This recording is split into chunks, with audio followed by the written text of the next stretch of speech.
തളിപ്പറമ്പ് കീഴാറ്റൂരിനടുത്ത് നാരായണി ദമ്പതികളുടെ വീട്ടിന് മുന്നിലാണ് ഇങ്ങനെ ഒരു മതിൽ കെട്ടിയിട്ടുള്ളത്. മാത്രമല്ല ഇവിടെ ഒരു കുഴിയും കുഴിച്ചു വെച്ചിട്ടുണ്ട്.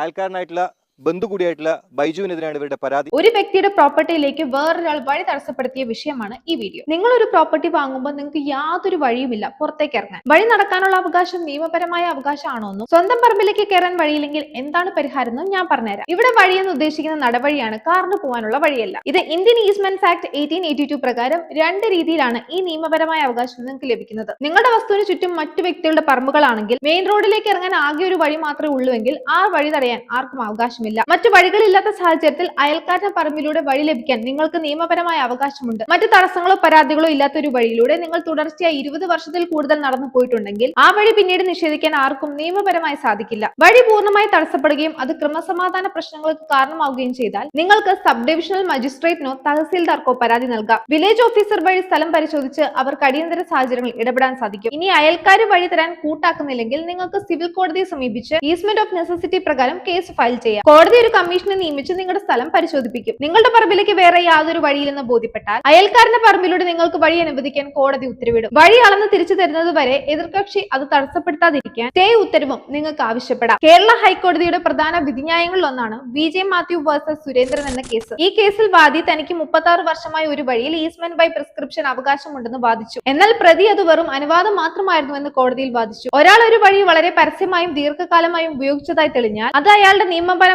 അവകാശമായി മാറുന്നു എന്ന് കണ്ടെത്തി കോടതി വാദിക്ക് അനുകൂലമായി വിധി പുറപ്പെടുവിക്കുകയും ചെയ്തു. ഇങ്ങനത്തെ കേസുകളിൽ ശ്രദ്ധിക്കേണ്ട കാര്യം, എതിർകക്ഷി വഴിയിൽ തടസ്സം സൃഷ്ടിച്ച തീയതി മുതൽ 2 വർഷത്തിനുള്ളിൽ നിങ്ങൾ കോടതിയെ സമീപിച്ച് കേസ് ഫയൽ ചെയ്തിരിക്കണം. 2 വർഷം കഴിഞ്ഞാൽ ഈസ്മെന്റ് നിയമപ്രകാരമുള്ള ആനുകൂല്യം നിങ്ങൾക്ക് നഷ്ടപ്പെടാൻ സാധ്യതയുണ്ട്. അപ്പൊ അത്രയേ ഉള്ളൂ. ഇതുപോലുള്ള ഇൻഫോർമേറ്റീവ് വീഡിയോസ് ഒക്കെ ആയിട്ട് നമുക്ക് വീണ്ടും കാണാം. Like, share and subscribe.